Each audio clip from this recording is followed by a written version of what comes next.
أعوذ بالله من الشيطان الرجيم. بسم الله الرحمن الرحيم.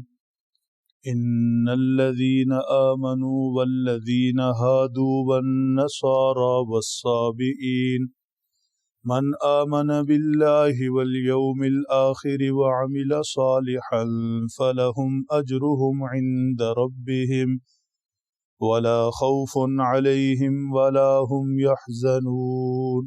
صدق اللہ العظیم۔ یہودیوں کے حالات ذکر ہو رہے ہیں۔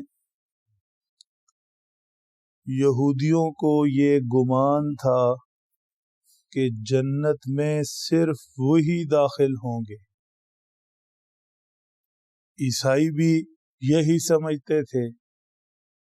ایک اور فرقہ تھا سائبین، جنہوں نے یہودیت اور عیسائیت میں سے بعض باتیں لے کر ایک تیسرا دین بنا رکھا تھا۔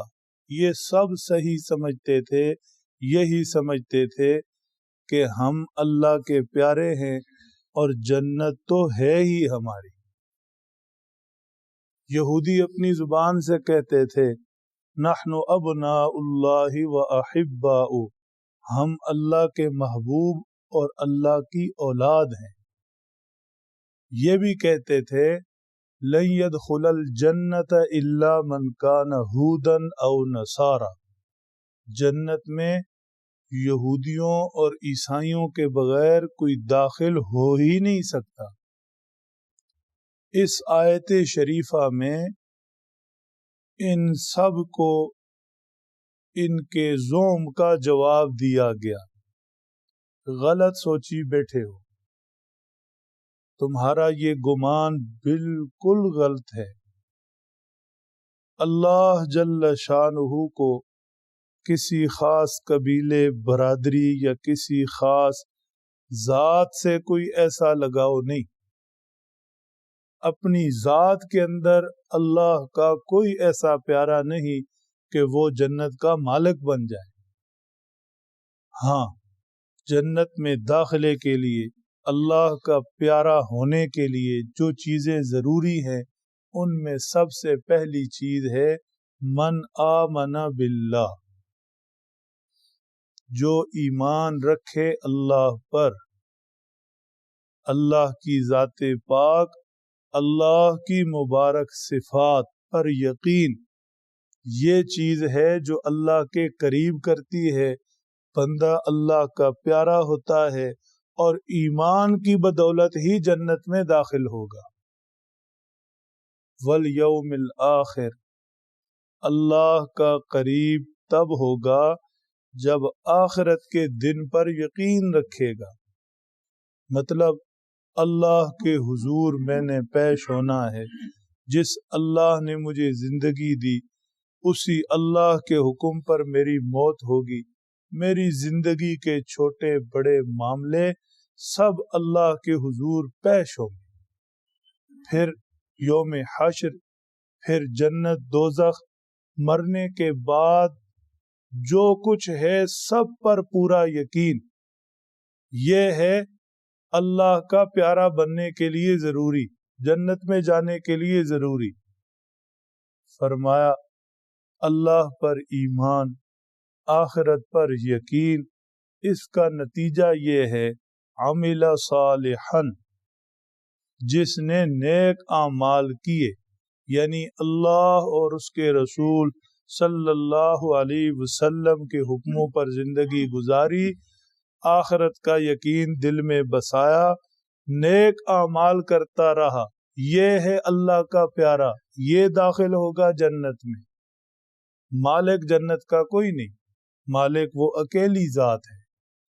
ہاں، اس پر ایمان اور اس کے رسول صلی اللہ علیہ وسلم کی پیروی اور آخرت پر یقین، اللہ اور اس کے رسول اور آخرت سے ڈرتے ڈرتے نیک اعمال پر زندگی گزارنا، یہ چیز ہے جو جنت میں داخلے کے لیے ضروری ہے، اور ایسے لوگ اللہ کے پیارے ہوتے ہیں۔ نتیجہ کیا نکلے گا؟ لہم اجرہم عند ربہم، لہم اجرہم عند ربہم، جن لوگوں کو یہ چیزیں نصیب ہو گئیں، اللہ پر ایمان، آخرت پر یقین، نیک اعمال پر زندگی، جب یہ اللہ کے ہاں پہنچیں گے تو اللہ انہیں اپنی جناب سے اجر عطا فرمائیں گے، اللہ انہیں اپنی جناب سے اجر عطا فرمائیں گے۔ ایمان، آخرت پر، اللہ اور اس کے رسول پر نیک اعمال کیے ہوں گے اپنی حیثیت کے مطابق، جیسے میں نے اور آپ نے نماز پڑھی اللہ قبول فرما لیں، لیکن جیسے ہم کمزور ہیں ویسے ہماری نمازیں اور ہمارے اعمال بھی ہیں، لیکن اللہ جل شانہ ہمیں ہماری نماز کے موافق اجر نہیں دیں گے، اللہ اپنے فضل سے، اپنی جناب سے اور اپنی شان کے مطابق اجر عطا فرمائے۔ لا خوف علیہم ولا هم یحزنون، فرمایا ایسے نظریات کے حامل لوگ، اللہ اور اس کے رسول پر پورا یقین رکھنے والے، آخرت کو دل میں بسانے والے، نیک اعمال پر زندگی گزارنے والے، ہر طرح کے خوف، خطرے، خدشے، پچھتاوے، اندیشے سے بے فکر اور بے نیاز ہوں گے۔ جو اللہ کے حضور ایمان لے کر، نیک اعمال لے کر پہنچ جاتا ہے، اسے خوف بھی نہیں، حزن بھی نہیں۔ اولیاء اللہ، اللہ کے نیک محبوب بندے ایسے ہی فرمائے گئے، الا ان اولیاء اللہ لا خوف علیہم ولا هم یحزنون، نہ انہیں کوئی خوف اور نہ حزن۔ خوف ہوتا ہے مستقبل کی کسی بات پر پریشان ہونا، کل کو یہ نہ ہو جائے، اپنے بچوں کے حوالے سے، گھر بار کے حوالے سے، اپنے مرنے کے حوالے سے، کل کو یہ نہ ہو جائے، یہ نہ ہو جائے، اسے خوف کہتے ہیں۔ اور حزن ہوتا ہے گزرے کل کی کسی بات پر پچھتاوا اور افسوس اور غم، یہ کیوں ہو گیا، یہ کیوں ہو گیا، ایسے نہیں ہونا چاہیے تھا۔